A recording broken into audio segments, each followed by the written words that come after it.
Each year, Microsoft Research hosts hundreds of influential speakers from around the world, including leading scientists, renowned experts in technology, book authors, and leading academics, and makes videos of these lectures freely available.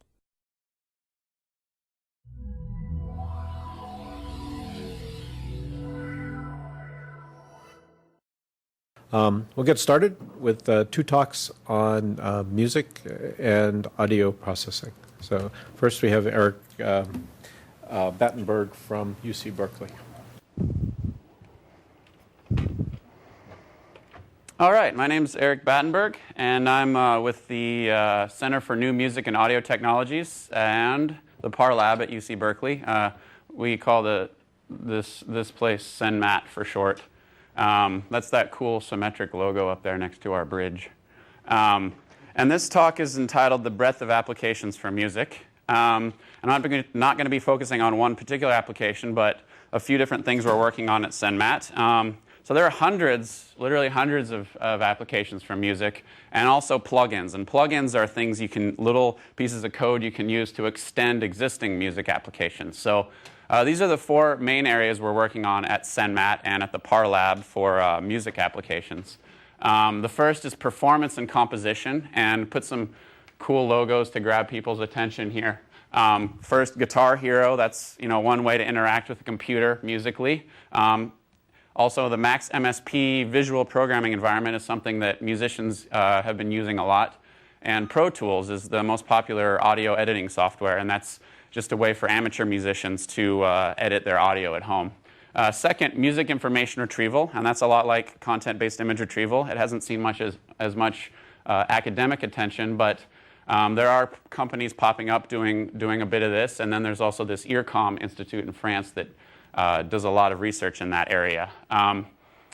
Third, hearing augmentation for music, and this is just for hearing impaired people to enjoy music more.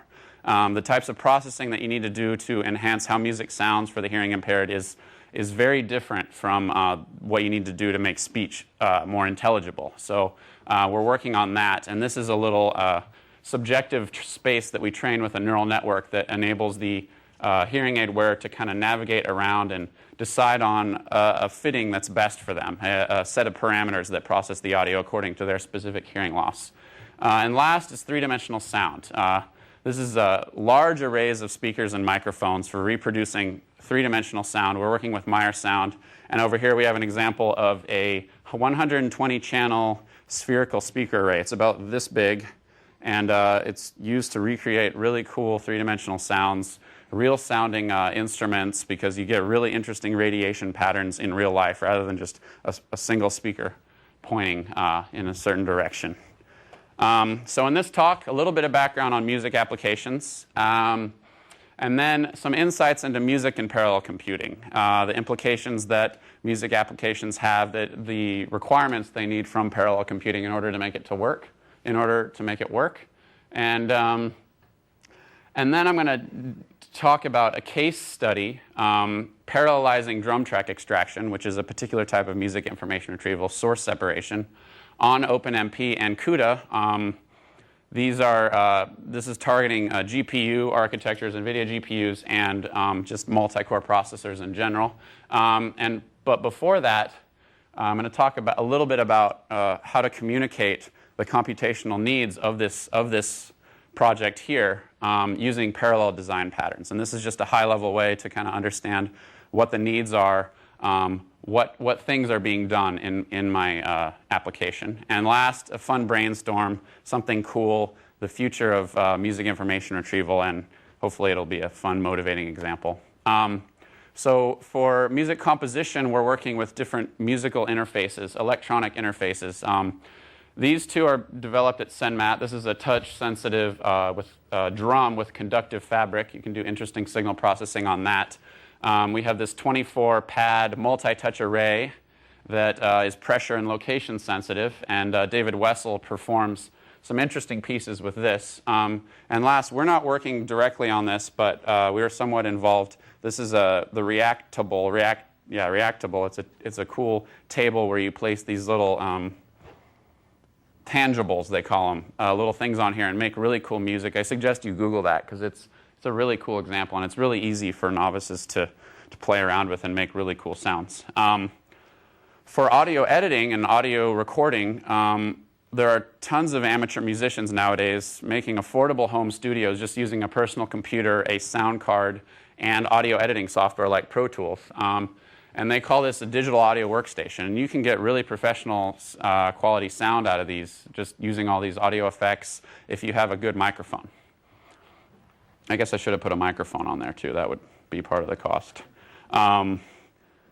So the power of these digital audio workstations lies in plugins. These are just little things you can buy that incorporate different effects, compressors to get the levels balanced, different cool effects that like auto-tune. Is anyone familiar with auto-tune? This is not auto-tuning like a kernel, but like auto-tune that T-Pain uses to make him sound like a good singer when he's not. That corrects your pitch. It's automatic pitch correction. So different plugins like that. And they're developed by third parties or they're included with the audio editing software. And if we're going to parallelize these, we need to ask, are they thread safe? That is, are we going to get the same behavior out of them regardless of how they're scheduled on the machine? Or are we going to get a crash? Or are we going to get completely different sounds out of these things if they're scheduled differently and there's different amounts of delays?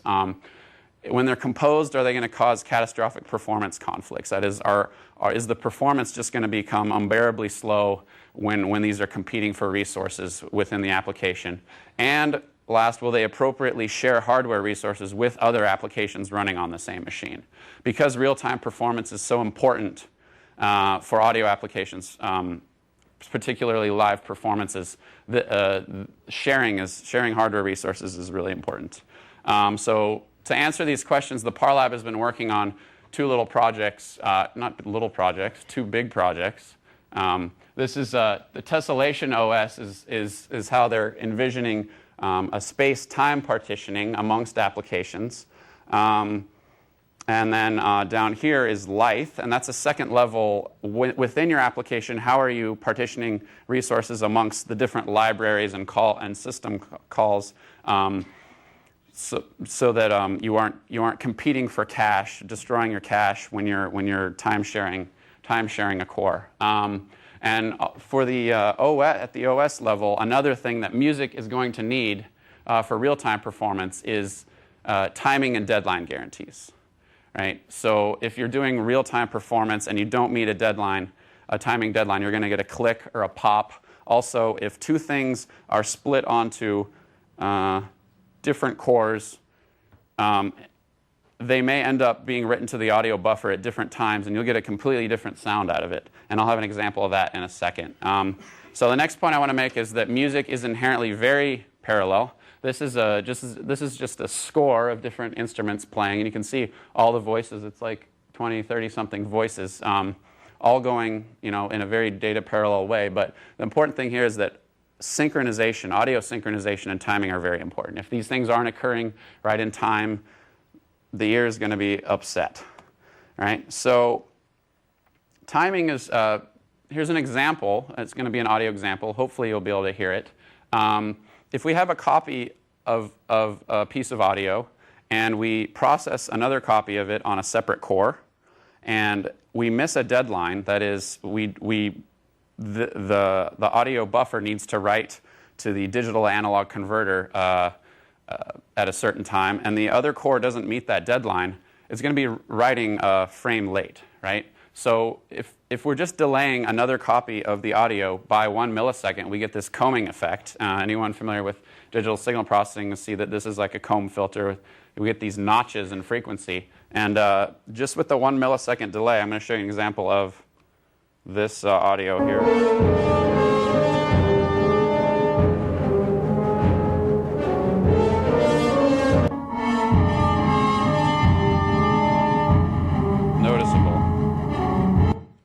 Did everyone hear the little difference there? It sounds a lot more hollow, right? And we got this combing effect. It wasn't just distortion and clicks. It was actually like changing how the sound sounds. And for people who are spending tons of time getting the sound just right on their compositions, this is very troublesome to them. It's like the main reason that earcom sort of abandoned parallel audio processing back in the day because they couldn't get all this timing right.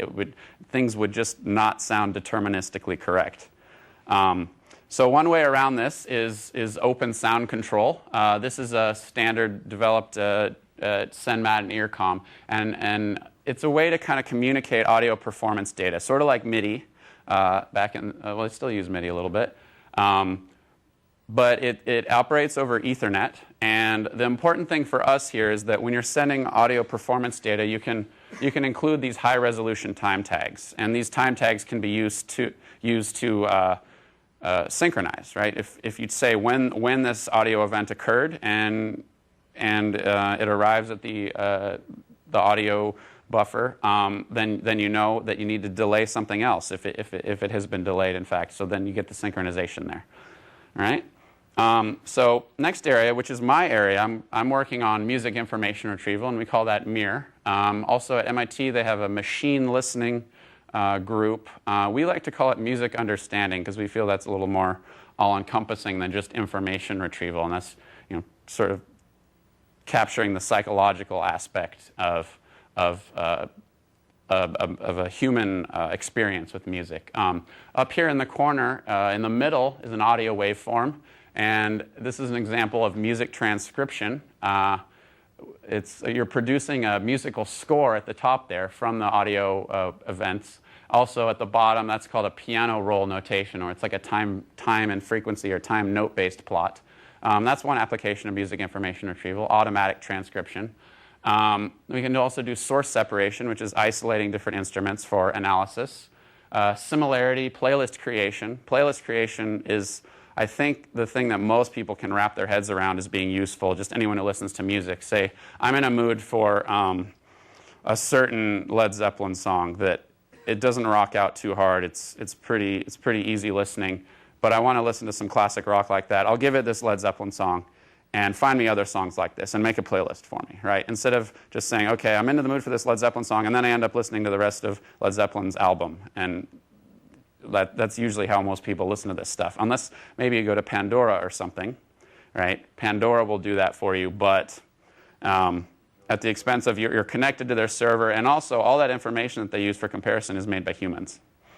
So people are listening to the music, checking off different aspects of it. Maybe that's not the category you want to be comparing. Okay, so also we can classify by mood, artist. Score following is important for automated accompaniment. So if you want to play a solo instrument and have the computer automatically follow along where you are in the score and play some computer instruments along with you. Also lyric synchronization, that's for automatic karaoke.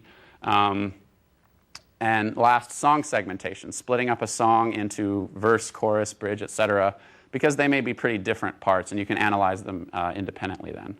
So the hope with all this technology is that someday you can query for music like this. I like the drummer, but I can't stand the singer. Find me something in the same genre with drumming like this, but with a singer that sounds more like John Lennon or Rod Stewart or someone you really like, right? And this isn't that far-fetched. This kind of thing can be possible in the next few years. All right, so as a case study, for parallelizing music information retrieval, I looked at drum track extraction. And this is a particular example of source separation, where you take an audio waveform in and output an audio waveform, hopefully containing only the drums or only the percussion. And this is done, first there's spectral feature extraction. You take out a spectrogram, and in this case we're operating on about 20 seconds of audio at a time.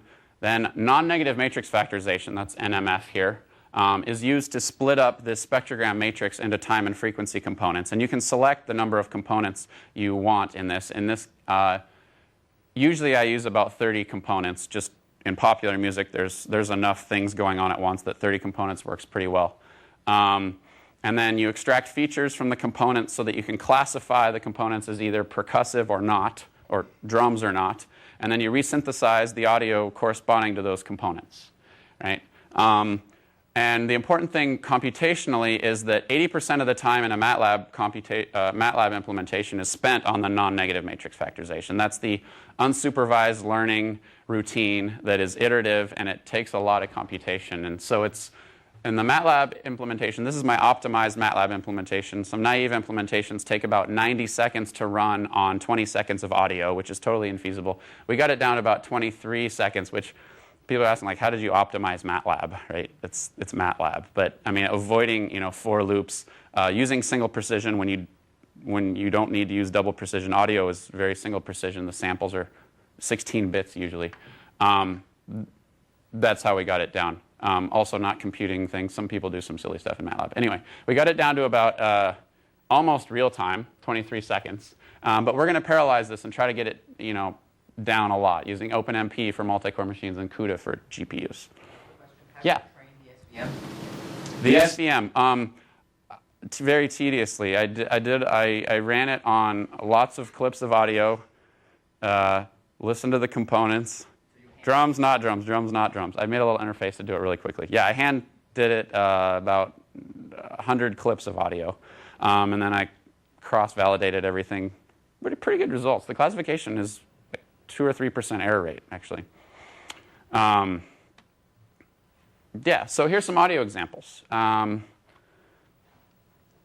And also, you get a prize if you name the artist and song. I'll buy you a beer at next year's apps workshop or something. And if you just know the artist, then then the person sitting next to you owes you a high five. All right, let's go. Number 1. Everyone knows who this is, hopefully. Some people probably know what the song is, right? Black Magic Woman.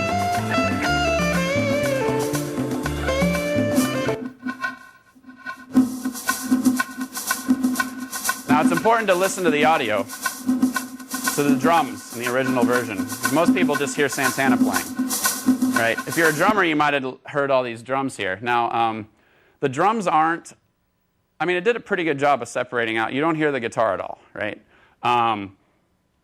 The drums aren't the most, they're not completely pleasing sounding because the way the non-negative matrix factorization works is it has to smash out the frequency components, all the contributions from all the guitar stuff. So that stuff can be compensated for later. We didn't do any fancy signal processing at the end. This is just the raw output of the non-negative matrix factorization. So, but also this can be used for drum transcription, other kinds of things. Okay, here's the next song. This will be a bit different.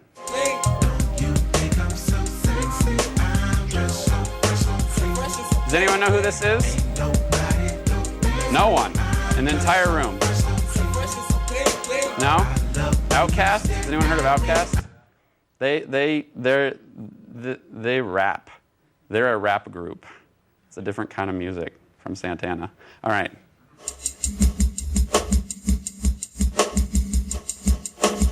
And this is done completely automatically, so I didn't do this by hand or anything.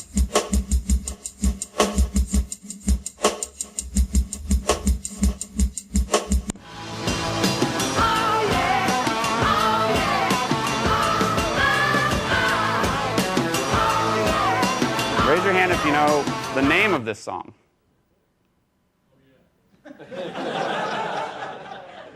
Raise your hand if you know the artist. 3 people. All right, Led Zeppelin. They're a band too. They're some kind of new band. They're like just came out with this song. It's called Black Dog. So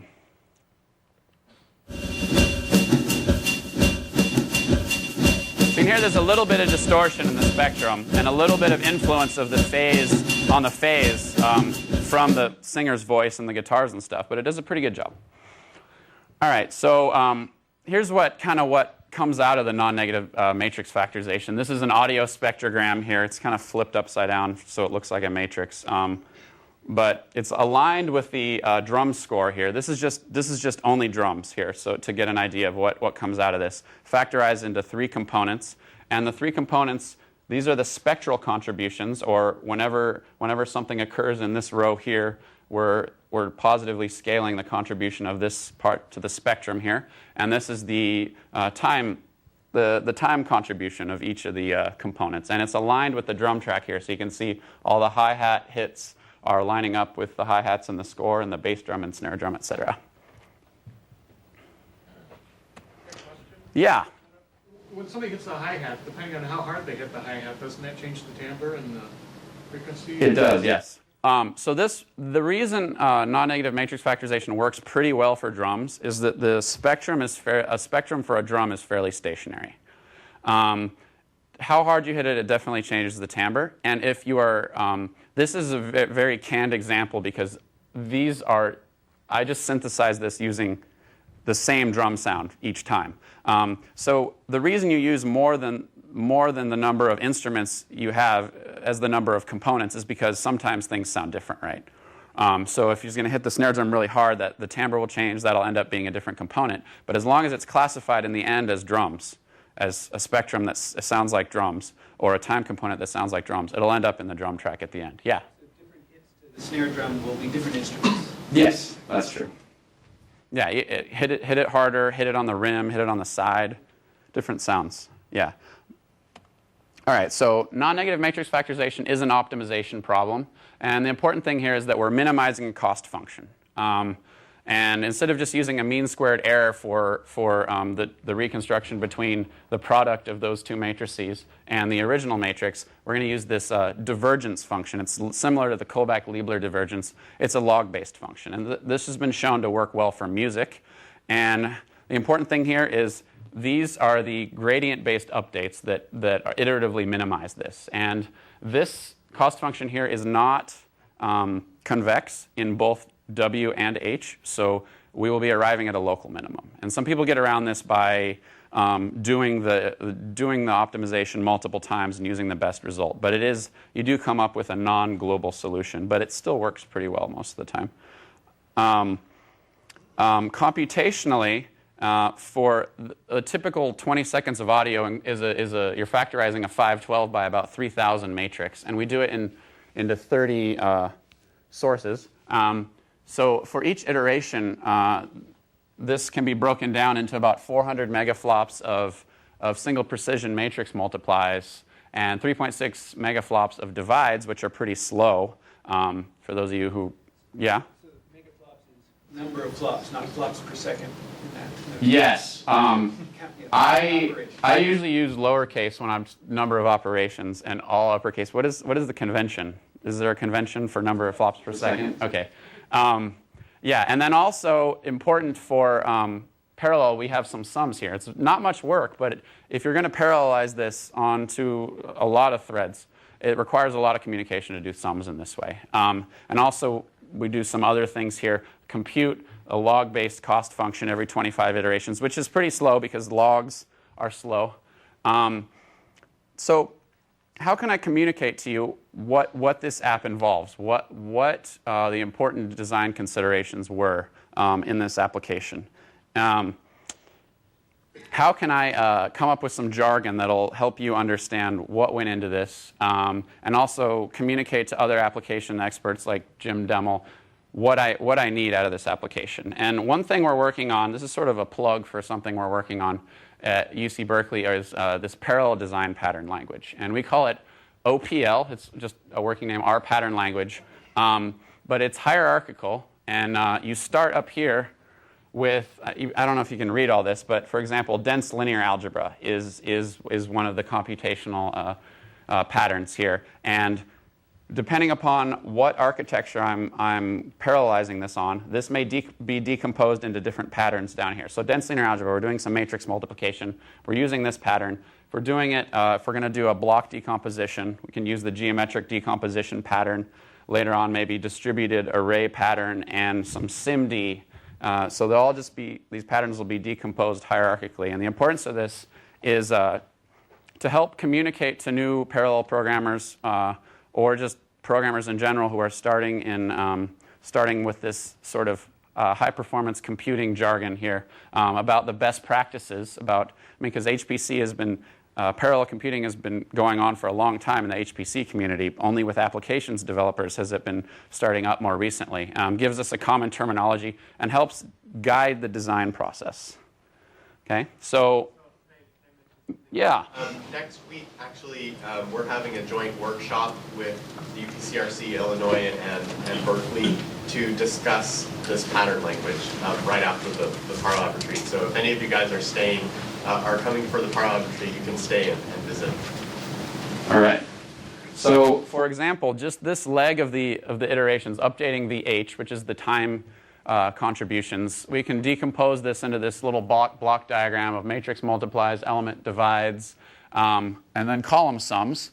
And then when we decompose this into the pattern language, we start with this high-level compositional structure, just pipe and filter, basic consumer, producer architecture. And within that, we have little blocks that are made up of matrix multiplies, sums, and element-wise arithmetic, which is completely data parallel and sort of naive here. But for example, in the sums, we apply the map-reduce pattern, which is just an example of a way to do a reduction. Sum is a particular example of a reduction. And then in CUDA, which we are targeting with this particular implementation, we use the graph algorithms pattern, which is we're doing the reduction using a binary tree. So we are traversing this binary tree in a particular way, and the pointers in the graph algorithm pattern, it's an actual document.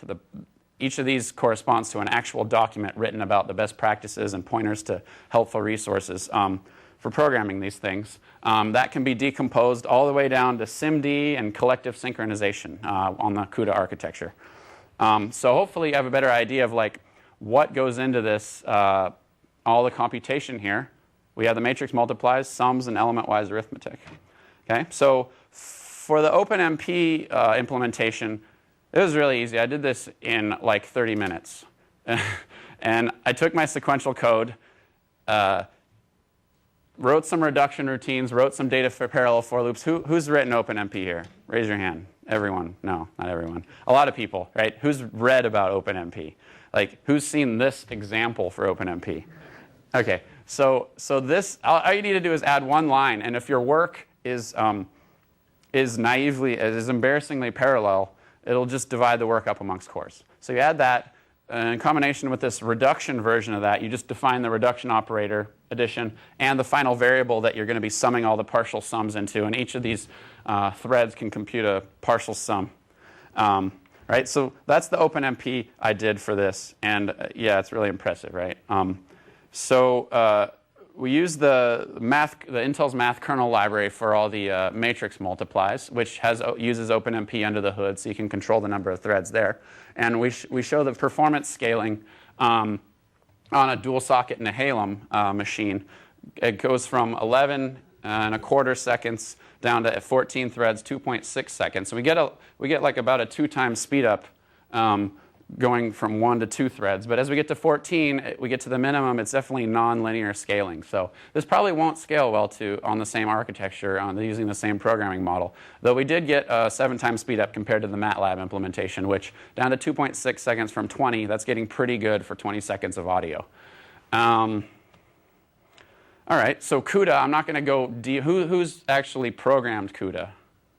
Okay, that's good. I'm not going to get into this. You've probably seen this before, but the idea is you're running lots of threads in CUDA, and threads can be grouped into thread blocks. And within thread blocks, you can share memory, and that's how communication is done. Physically, these threads are executed in groups of threads of 32 called warps, and if all the threads within a warp all do the same thing, then we get SIMD, right? So if threads within the same warp are not doing the same thing, this is called a divergent thread, and that means that all these threads are going to be executed sequentially, and we lose the SIMD speedup. Down here we see an example of a CUDA kernel, which is run on the GPU, and this is just accomplishing element-wise addition. And each thread here just does one addition. So you launch the number of threads, which is the size of your array, and you call this kernel down here using B thread blocks of size n each. That's how you tell the device how many threads to use, and each of these threads operates on a particular element, computed from its thread ID and its thread block ID and everything. So luckily, I didn't have to program a matrix multiply in CUDA. That was taken care of for me by one of Jim's students, Seeley. He came up with this really fast implementation that achieved 60% of peak on the GTX 280, about 370 megaflops. So I found also that padding my matrices to multiples of 32, because that worked pretty well. It decreased the running time by about 26%. Also, the element-wise arithmetic, pretty naive. It was similar to the example on the previous page. The hardest thing to program, though, because this wasn't provided in any libraries or anything, though I did find some good pointers in the CUDA SDK about how to optimize reduction, parallel reduction here.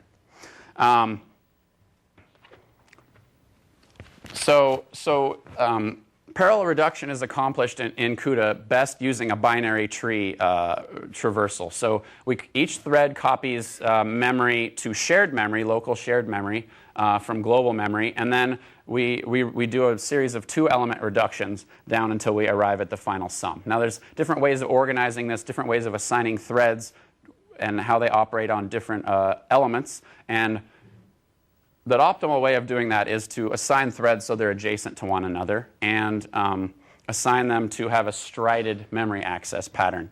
And you can read about that if you're interested in the CUDA programming manual, but the important thing here is that all the sums are adjacent, right? And then all the threads that aren't working are adjacent as well. So you're avoiding divergent warps here, because here every other thread is not working. That's not SIMD. All right. And then applying these optimizations like loop unrolling, reorganizing this tree, we're moving down, we're increasing the amount of the number of optimizations. Reorganizing the tree, we get to here, we apply some loop unrolling. And last, running 30 sums concurrently. So there are 30 different sums in this non-negative matrix factorization of length 512. Now those aren't very long sums. They aren't going to give us much work to parallelize. So if we run them all concurrently, we get all the way down here to about 3 milliseconds from 155 milliseconds. So that was the most important optimization. Yeah, and that's a lot of work just for a sum, but it paid off. And you can see the results we get. Our original optimized MATLAB implementation goes from 18.5 seconds all the way down to 0.6 seconds. And that's like a little over 30x speed up. We're doing 20 seconds of audio in 0.6 seconds, which is pretty good. And the OpenMP implementation, still pretty good speed up, 2.6 seconds for 20 seconds of audio. And you can see that the SGEM, the matrix multiply, is like the main contributor, the main thing that achieves speed up here. I don't know why the MATLAB takes so long to do element divides. That's kind of silly. Yeah, so the important thing here, CUDA achieves a lot higher performance. OpenMP, though, a lot less work, right? So for people programming music applications who aren't expert programmers, CUDA is going to be a bit of a turnoff. When you introduce inter-thread communication through shared memory, CUDA gets a heck of a lot harder. So CUDA would only be feasible for computational kernels that require a lot of performance. And also for audio, there's this question of, we haven't done this yet, but how processing audio in real time, going back and forth between the GPU, are we going to be able to achieve the latency required? And we're going to be releasing Python modules for the music information retrieval community. So to finish up, this fun brainstorm idea: combine music information retrieval analysis with gestural processing, or just interaction with computers, to come up with like a custom music mix or a custom music performance. So this is applicable to automatic mashups, which is the buzzword now for taking things that you didn't write and putting them together and saying you did. Gestural music selection. So you can imagine like using that cool touchscreen thing at the Spitfire last night. You have that on a wall, and you say, I don't like this song. And based on all your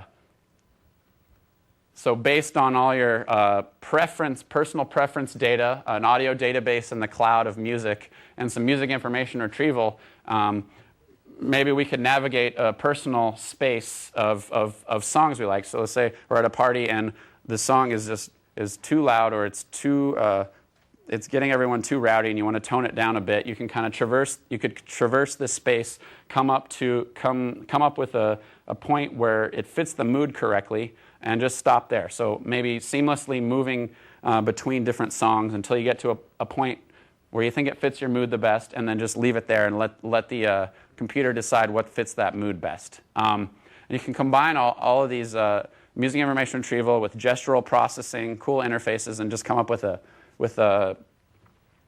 custom audio mix. And this can be used for music performance if you want to accompany yourself with different instruments pulled apart from different pieces of music and resynthesized later as sort of a mashup, or just for music listening, interactive music listening, where you're controlling your own musical experience rather than just clicking on individual songs. It can be very much personalized, and you can have as little or as much interaction as you want. All right. So to wrap up, there are lots of music applications, and both for musicians and for music fans, listeners. And parallel computing enables new applications. That previous example here will definitely be enabled by parallel computing. Categorizing tons of audio data, processing these complicated multi-touch sensors. That'll all be enabled in the future due to parallel computing, but synchronization is really important as well. Because timing is so important to the human ear, we're going to need to put some emphasis on that for real-time music. And parallel design patterns. It's a cool way to organize and communicate your code. And I encourage you to at least look into that as a way to communicate the computational needs that you have. And last, are there any questions? Yeah. You talked about some of the experimentation with processing being done in MATLAB. Yeah. Right? Have you ever tried their parallel toolbox? I have not. The kernels that I wrote, the computational kernels that are being called in MATLAB here, matrix multiply, FFTs, those kinds of things, are already parallelized in MATLAB, I guess. So when I quoted this number, the number back there, that was the 2 threads on a laptop, right? MATLAB automatically uses, I don't know what it uses under the hood, but it's calling BLAS routines that are already parallelized. I haven't used MATLAB's parallel processing toolbox. I don't. MKL. Yeah, okay. MKL BLAS. I have used MATLAB's parallel toolbox, and I found it rather frustrating because the way that it works is it spawns a new process. You can't actually spawn a thread. It spawns a new MATLAB process, and you're limited to only using 4 of them. So I have a Nehalem that has 8 threads, but I can't use them because MATLAB's licenses are not. New license for every core. It's about enabling domain-specific languages or languages that are more natural to the domain. I'm curious if there's any help at that level of abstraction. It doesn't sound like it does. No. There's some baby steps, but I don't think it's quite there yet. No, not in MATLAB anyway. MATLAB is, licenses in MATLAB is too proprietary. I think a lot of people are moving, in the music information retrieval community, are moving towards Python, actually, because it's open source, it's free. And people are writing cool modules. I'm going to be releasing Python modules that you can call from within Python to run CUDA code or run OpenPL versions of this. So OpenMP versions of this. So yeah. Any more questions? Yeah. So MaxMSP is a domain-specific language. Yeah. MaxMSP is a visual data flow language that's that we're working on parallelizing right now, and a lot of musicians use it. I don't know if it's the best for music information retrieval, but for live audio performance, definitely really good. Yeah. When you're doing the non-negative matrix factorization, do you get away with doing that once per song, or do you have to do it about every second of the You do it every 20 seconds, or it works best when you're working on separate chunks of audio, so 10 or 20 seconds of audio. So for an entire song, you'd have to do it a few different times. You just do it once in the beginning, use the same components for the rest of the song. You could, but the reason you want to split it up is because instruments change throughout a song. If a song was completely homogeneous, the same drums, the same guitar, the entire song, it would be easy to just do it once, but that would be a pretty boring song. All right, well, let's thank our speaker. I hear it now. Okay, that's a tough act to follow, actually. It's tough to follow music with boring old speech, but hopefully I won't make it too boring. You see the title, and I have an admission to make, which is I don't actually care about parallelizing speech recognition. I care about making it better. But it turns out that there are at least some possibilities, I think, for making it much better by using a lot more computation. And since the way the world seems to be that to get lots more computation in the future, we need to parallelize, I'm interested. I'm Morgan. Adam Jannon's here. He'll be giving the second part of the talk. G.K. Chung couldn't make it. He did a lot of the work that Adam will describe later on in the talk, in addition to Adam's own work. And of course, we're from Berkeley. We're also from the International Computer Science Institute, a closely affiliated institute a couple blocks off campus. So, my fantasy is that we can make speech recognition much better by using a lot more computation and having many streams on many cores. And I'll explain what that means. I have some results from that. And also, part of what we use to get this is some neural network components. And Adam will be talking about that, along with the work that GK did on parallelizing a complete unistream system. And unistream is just a one-stream system. And again, shortly I'll explain what I mean. Oh, in fact, right there I'll explain what I mean. This is just kind of a generic picture of the components of a speech recognizer. Everybody uses something like this. Of course, there's lots more details inside of each box. But basically, from the speech, people compute some kind of signal processing variables. Those variables are passed to something that estimate the probability of different speech sounds being responsible for these variables that you have locally. That is, say, 100 times a second. Little 20 or 30 millisecond chunks stepped along every 10 milliseconds.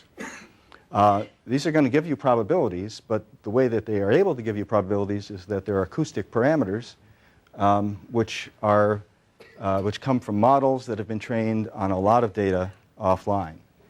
And these local probabilities are then fed to another box along with prior information that you have about the nature of the language, such as how probable it is that a particular word is going to follow 2 or 3 or more words, and the composition of a word in terms of those speech sounds that you're getting the probabilities for. And at the end, you get a stream of words. So that's your basic system. And if you've got lots of data to get all of the training information, and your testing situation is roughly the same as your training situation, this actually works reasonably well. So that's sort of what I say in this top bullet here. Speech recognition works pretty well under good conditions with plentiful resources. So if you have lots and lots of training that corresponds to the way you're going to test it, and there's not a lot of noise or a lot of reverberation, you can do pretty well. Depending on the task, you can do down to a few percent.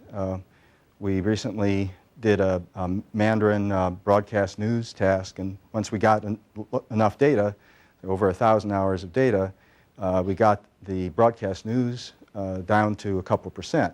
On the other hand, Mandarin broadcast conversation, even without any particular noise and reverberation, was more like 10%. So you do get much poor performance for some conditions, and particularly if you get some combination of noise and reverberation and relaxed conversational kind of speaking style, you can easily get over 30% of the words wrong. Yes, sir? 2% acceptable?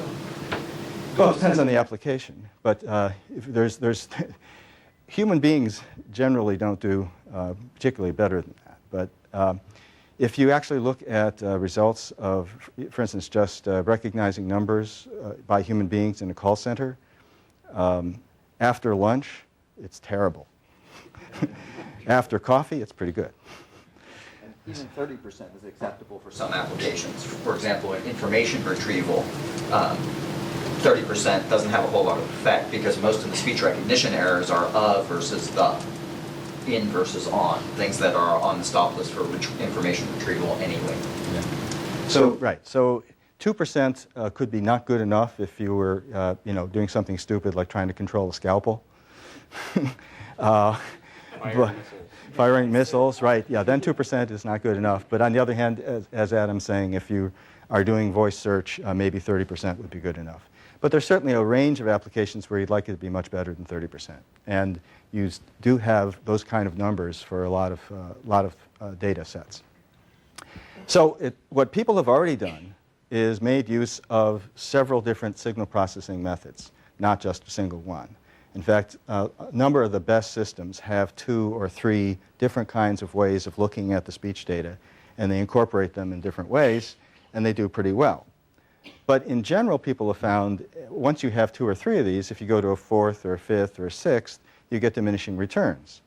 So I've been pursuing sort of the counter view, which is maybe there's a way that you could use a huge number of them and actually get better robustness.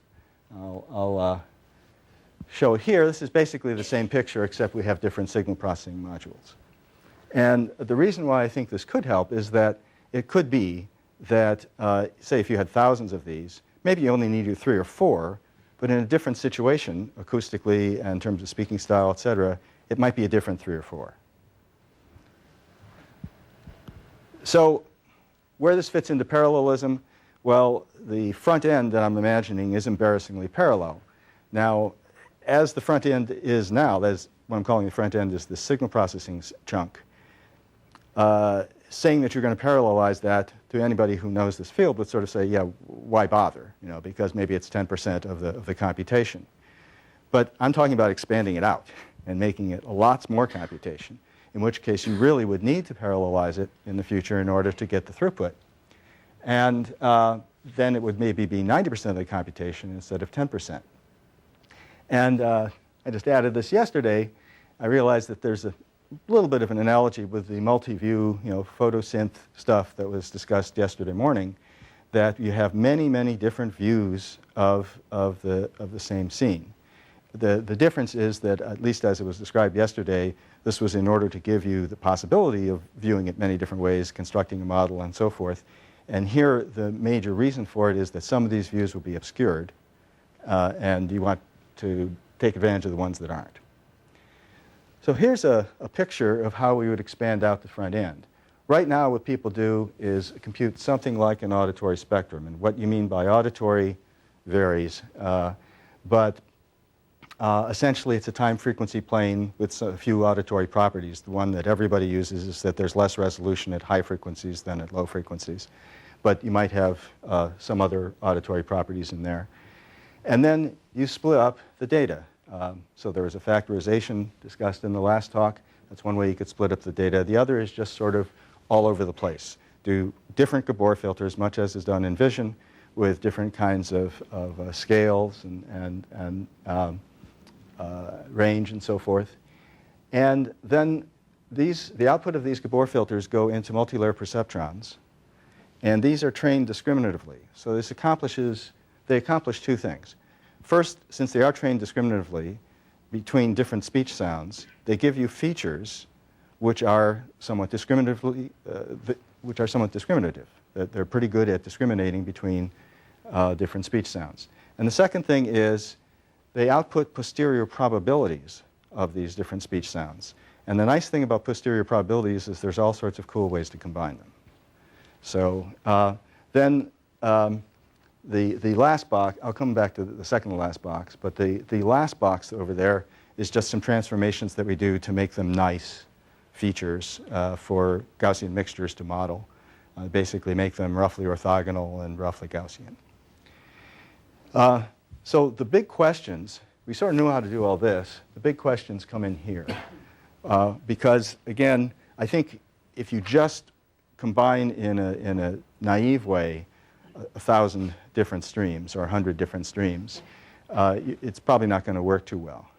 And so you want to do something that perhaps selects, or at the very least strongly de-emphasizes a lot of these streams.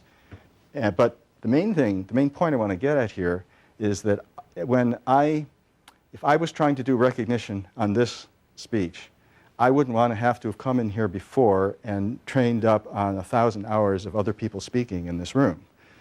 You don't have to do that. If you've never been in this room before, you came in here and you're still able to understand me, hopefully. But that's where we are in speech recognition now, is that we have to collect huge amounts of data to go for a new genre, a new language, just a new room. And that's a bad situation. So the idea is to have lots of different ways of looking at the speech and then to be able to switch between them or combine them in some good way.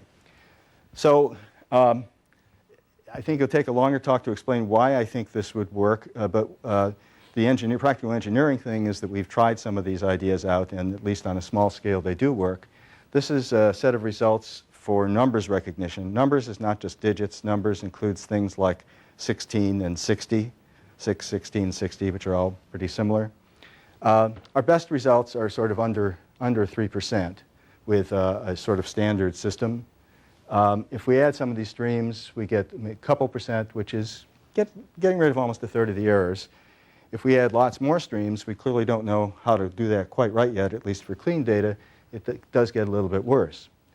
But the noisy case, we made this much tougher. We added all kinds of noises with signal-noise ratios varying from 0 to 20 dB signal-noise ratio. And we end up with many different, it's not white noise, it's many different natural noises, speech babble, inside of an F-16, inside of cars, all sorts of things. And you end up worsening it by quite a bit, by a factor of 5. And we get rid of about half of the errors. So that works pretty well. And by the way, I want to point out this is a postdoc of mine, Sherry Zhao, who did this work. And she's currently extending from 28 streams to 100 streams. So at least for the noisy case, which is kind of what we're trying to get at, since for many applications, all of these numbers would have been OK for clean, but probably not so much for the noisy case. So the backend for all of those are the same SSRI decoder? Yeah, this is SRI's. Yeah, we're using SRI's decipher, which is pretty advanced. Change anything in the backend when you We haven't changed anything, no.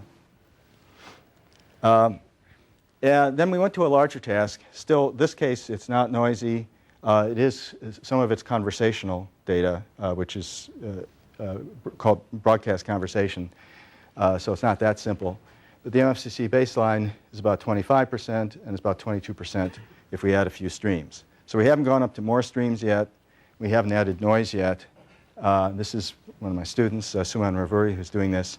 But it does, again, this is a clean case, so the improvement isn't as dramatic. It's about 16%. You generally see a reduction in how much cool techniques help when you go from a small task to a large task, but it's still there. And I think if we were looking at a noisy case, it would be much bigger. Okay, so how does this relate to parallelization?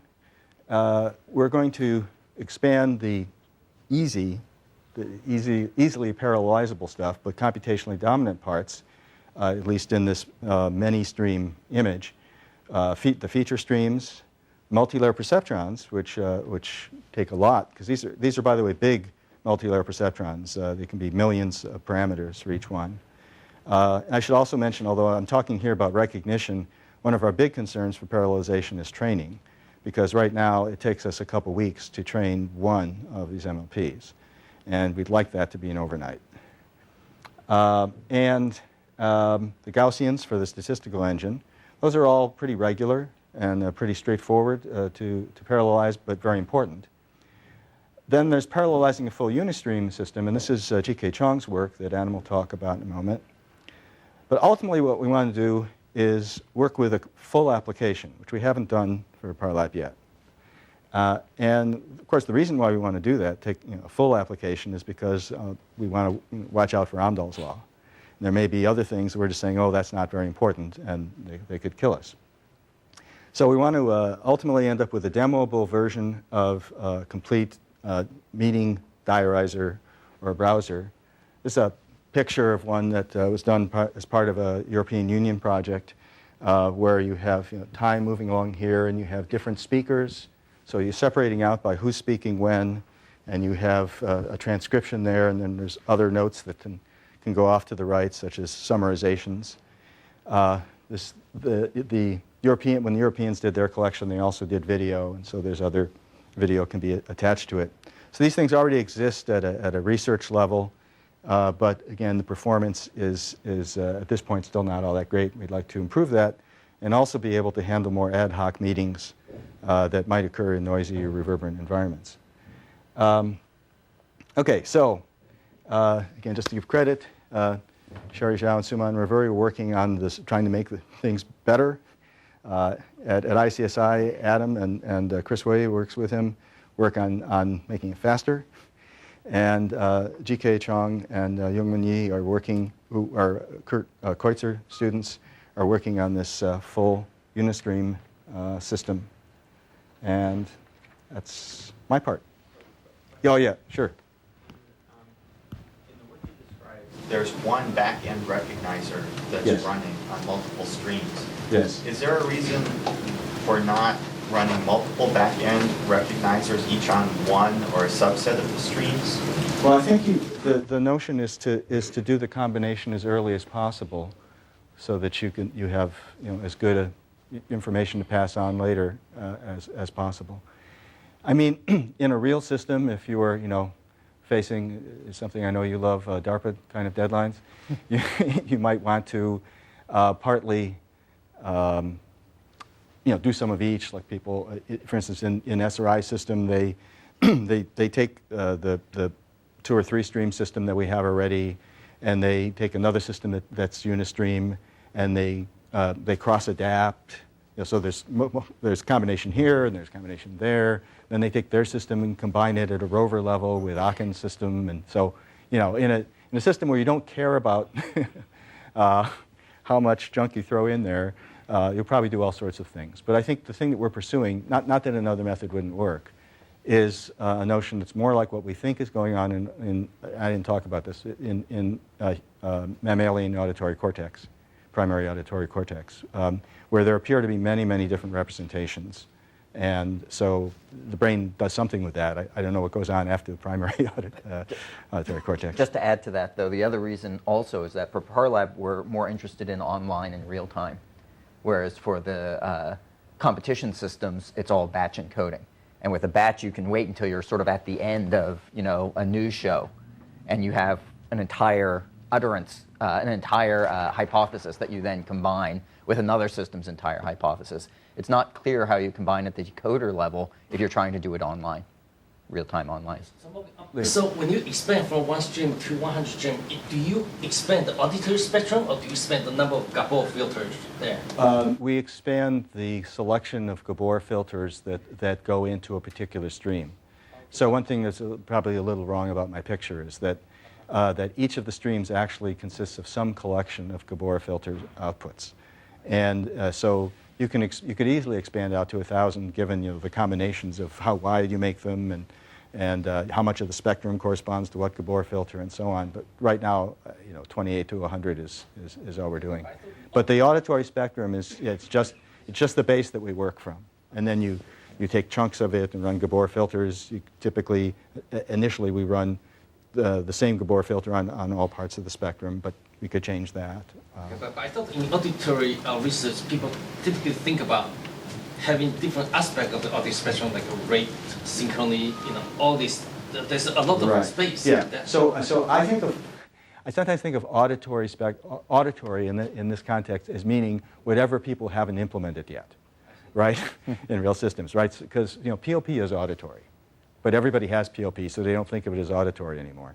So I meant this in just the broadest possible sense, that there's some kind of time frequency plane that has some aspects of auditory ideas in it. Shiab Sharma in his stuff has tended to put in more than we're doing right now. Right now we're just taking a log Mel spectrum, more or less. But I'm open to the idea that maybe putting more auditory aspects in there might make things better. I have no idea. Okay. Adam. So I'm Adam Janin, and I'm going to talk a little bit about some other parts of the system. I'm going to start with the multi-layer perceptron, or neural network. So the neural network is a machine learning algorithm that just maps some floating point inputs to some floating point outputs. And in our case, we're mapping speech features of some sort. For those of you who are familiar, Mel spectral features or PLP features and so on. And we're trying to map that to speech sounds. Is it a k or is it a t? We do that every 10 milliseconds. Now, in a picture like this with one neural net, even though our neural nets are quite large, 16,000, 32,000 hidden units, as Morgan said, it doesn't take up that much compute time. So the reason we're interested in parallelizing it is first to handle the sorts of many, many streams that Morgan talked about in his part. But then also during training, we train on thousands and thousands of hours, and it can take a month to train a big network. And we'd like to cut that down so that we can run many more experiments and try different types of neural networks and different types of features. So what I'm showing here to just describe what the computation looks like is we have an input feature, which might be, I don't know, 39 features. Each one is connected by a weight, which is just a floating point number to a hidden layer. And so the operation, the mathematical operation here is a matrix times a vector. And then you perform a nonlinear operation at the hidden layer, and then you repeat to the output layer. In a real system, it's a little more complex than that because we batch up all these 39 features into one frame, and then we include in that not just the current time, but the 4 future times and the 4 previous times. And so in this picture here, each one of these is the 39 features, and we have 9 frames of them. But it's still a matrix times 1 long vector. It's just the vector is much longer now because it's looking at a longer time frame. And we do that because the way you say a speech sound depends on the context it's in. It's not just the current, how you say it is not dependent on just the sound you're trying to say, but the sound previous and the sound next. In addition to that, we also, for efficiency reasons, take up to 10 seconds of these and bash them all together into what's called a bunch. And that allows you to do a matrix-matrix operation rather than a matrix vector operation. And that's, of course, much more efficient. At runtime, the cost of doing the grouping, the bunching rather, is latency. You have to wait until you've gathered them all up. However, that's not really too much of a big deal because you typically have some latency introduced waiting for a word to finish anyway.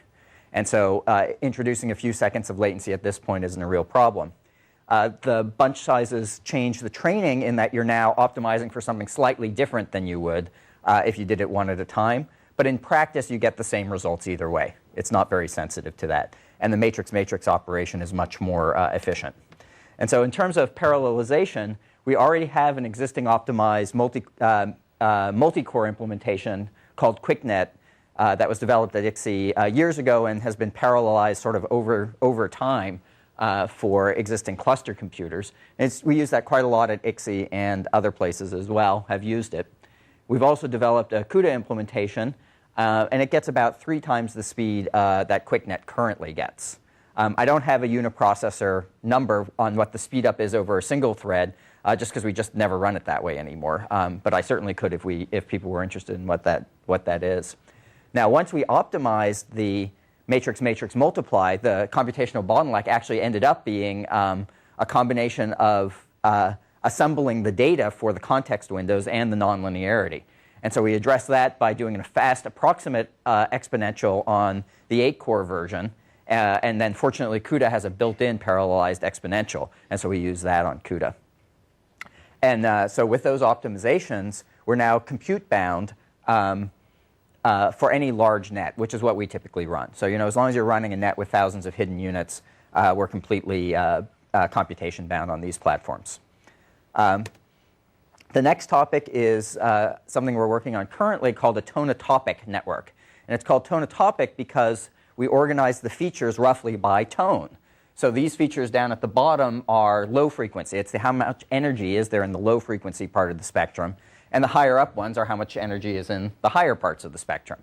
And we organize the neural network in a structured way so that we're computing directly on energy, on frequency bands. So the reason we think this might work is, for example, imagine you have band-limited noise, where at one frequency band, there's something going on that corrupts it. The network could learn that and not be interfered with the clean part of the spectrum. Additionally, we've also found that combining things like this with other systems typically pretty much always works. So just having something that's a little different from the others, from the other systems that you have, gives you better accuracy. And as you can see, the structure of this is going to be a little different in terms of the computations. First of all, we've added an additional layer, but that's just a dense matrix multiply again. In terms of the input layer, then, the structure in the input layer, I'm sorry, I should have stayed that way. One way of implementing this would be as a block diagonal matrix, where the ones where there are no connections are just zeros. But that's not very efficient. So in fact, what we end up doing is separate matrix multiplies for each grouping. And that's just a more efficient way of organizing it. And then also there's the context window issue that I described before, which makes just the sort of organization of the data here a little more complex. You have to move things around a lot more. And that just takes a little more time. So we have already an existing single-core version that we used at ICSE that got written by one of our graduate students that graduated last year. And we've been working on the multi and many-core implementations are currently in progress. And we expect similar speed up. It's probably not going to be quite as good because you have slightly smaller matrices and doing several of them, but it should be pretty close. So next I want to go on to talking about the work of G.K. Chong and other students at Parallab on doing a parallelized decoder. So this is the component that once all this signal processing stuff has been done and you have some features, it theoretically does a search over all possible utterances in your language and outputs the one that matches your data the best. Of course, it can't do every possible utterance. That's too many. So it does a huge search, a huge pruned search. In typical single-threaded, single-stream ASR systems, that's the computational bottleneck, is this search. And so it's useful to parallelize it so that you can get real-time response and just get a faster system response. The other components of this, the pronunciation lexicon, the acoustic parameters, and the language model, were generously donated by SRI for this project. They've been simplified a little bit from what we would run as a full system, both to fit in memory, because we have some memory constraints on the GPUs, and also because, again, we're concentrating more on online and real-time systems. So the full-blown SRI system does many, many, many passes over the data and sort of assumes you have the entire utterance available before you do any processing at all, and it does adaptation and all sorts of other things. And so for this project, we're using simplified systems with fewer parameters and so on. So that's just a little different. And then the work involved exploring a design space of how to design the decoder for different architectures, potentially for different architectures. The inference engine itself is a highly hierarchical structure. The outer loop of it is organized time synchronously. This isn't the only way to do it. Other decoders do it differently. But basically, you're moving forward 10 milliseconds at a time. And so you're looking basically at time synchronous guesses at what the stream might be and updating them all at the same time. And that's what the outer loop looks like. The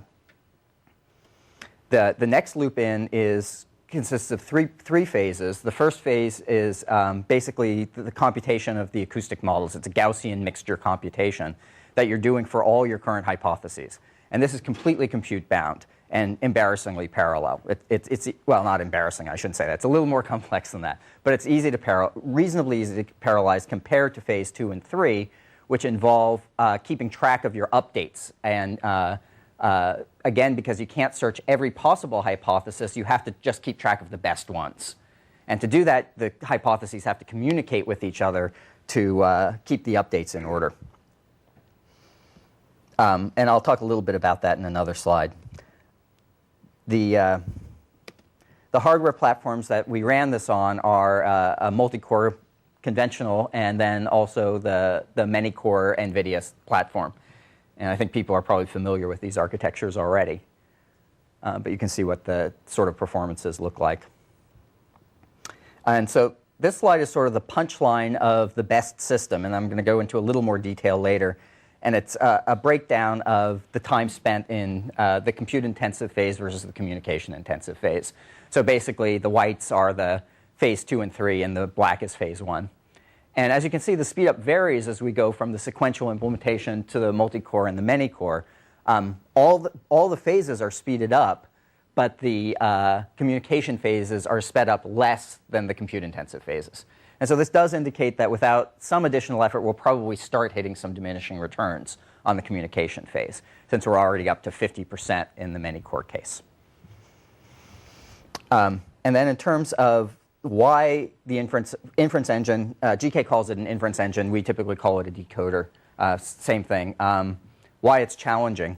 The way that the decode runs is on a graph called a weighted finite state transducer. And the way you should think of this is it encodes the sort of words you can say and the patterns and their pronunciations. So this might be, for example, optics, and this might be ethics, right? So it's sharing the suffix. And this might be optometry. And you're proceeding through that as a hypothesis. You can think of a particular hypothesis as just being a spot in the graph that encodes the path it took to get there. And the update step is just to move one step forward in the graph, either going to the next speech sound or staying in the speech sound you're in. And so the graph is not regular, as you can see. It's just guided by what your dictionary looks like. And then where your hypotheses happen to be on the graph depends on what happens at runtime, how you say the words, what the acoustic environment is, and so on. And then, of course, there's the problem of synchronization between the phases as you update the hypotheses.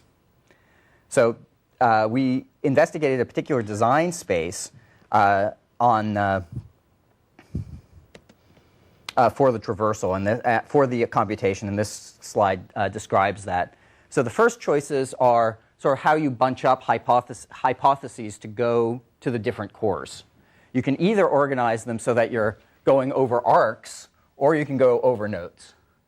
And of course, there are a lot more arcs than there are nodes. And so what you would expect is that as you get more SIMD resources, more parallel resources, in all likelihood, the arcs implementation is going to be better than the states implementation. But it does depend on how many threads you have. Excuse me, on how many independent threads you have. And then the other design axis is on traversal methods. And this is basically how you communicate and update the current hypotheses when you're moving from one state to the next. And you can either do that by propagation, which basically depends on some hardware locking, or you can do it by aggregation into the final states, which in the current implementation is done with some software locks. So we actually developed 4 different algorithms and ran them on the different platforms to see which one would work best on each platform. And so this slide basically shows the breakdown in the different phases for the sequential implementation, and then here for each of the other implementations. And basically, along this axis, if you have platform atomics, you do better in this axis, and as you have more SIMD, you do better on that axis. And so on the multi-core platform, these are what the results we had. And as you can see, you definitely want to do the propagation rather than aggregation on the multi-core setup. But there's not a whole lot of difference between the ARC-based and the state-based because you don't have a lot of SIMD lanes. And so it's not a huge advantage to do one over the other. And so state-based propagation won by a little bit over the other algorithms. The picture is slightly different on the many-core, where the breakdown looks more like this. And as you can see here, the ARC-based propagation won by a lot. And you're still better off with propagation because both platforms have good hardware locks. But on the many-core architecture, you have a lot more SIMD resources. And so there's a much better win on using the ARC-based propagation.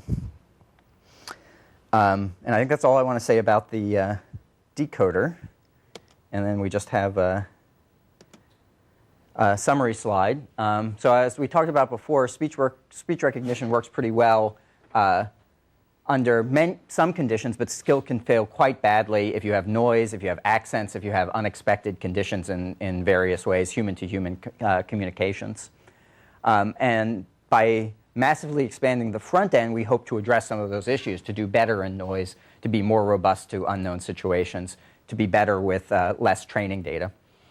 And then the Parallab approach has helped quite a bit on making the individual components much faster. And so enabling us to do a lot more experimentation as well as to run in real time. And then the final point is, how can Parallab tools enable more experimentation? This gets again at the whole point that right now, a training of one of our big nets can take a month. And what we'd like to do is be able to train up 100 nets and be able to do it in a day and be able to experiment with many, many more features. Morgan, did you want to add anything else to the summary slide? Yeah, I guess the other thing for the last bullet is that right now we're using our own homegrown software. Right. And because these things are proceeding in parallel, the software frameworks, et cetera, developments happening in Parallab and out of work in speech, we're not using any of that stuff right now. And it'd be nice to see if, as that stuff develops further, if it could be useful for us. I'm talking about the mainstream sort of other ICSI researchers. Yeah. And do you know whether some of the pare down of the SSRI decoders components to enable all this parallel implementation done by Jake Chung? Yeah. How much does it reduce the performance after you pare down those components? I can email that to you. I don't have it off the top of my head. It was, I believe, around 4 or 5%. Maybe those components are harder to parallelize, I suppose. Well, again, the issue, the most of the reduction had to do with just fitting it in memory on the NVIDIA card. We wanted to be able to have a fair comparison between the NVIDIA card and the multi-stream system. And so we just had to take, for example, language models that were much more heavily pruned than we normally would. So the language model is just smaller than it would be for our full-grown system. So which parts of the application do you really want to run locally on your handheld as opposed to the cloud? It seems like the training might be done on the cloud. Yeah, absolutely. So the training, almost certainly you do all your training on a cloud. You might do some adaptation locally. And then in terms of runtime, IXI has participated a little bit in some of the distributed speech recognition tasks, the idea being that you do some of the computation on your phone, basically all the front-end stuff, and then you ship that all off digitally to a back-end, rather than just either shipping audio from your phone, which introduces its own set of artifacts, or trying to do all the recognition on your phone. But I think as the processing power gets greater and greater, you'll see more and more of it migrating all the way down to your phone. For some tasks, you can do that already. I think most of you probably have cell phones that will do voice dialing already. And that works perfectly fine because it's right against your mouth, it's in a quiet environment, and the vocabulary is small. But if you put the same thing on the center of a table and you tried to record a meeting, you wouldn't get half the words right with the current technology. Let's thank our speaker and take a break.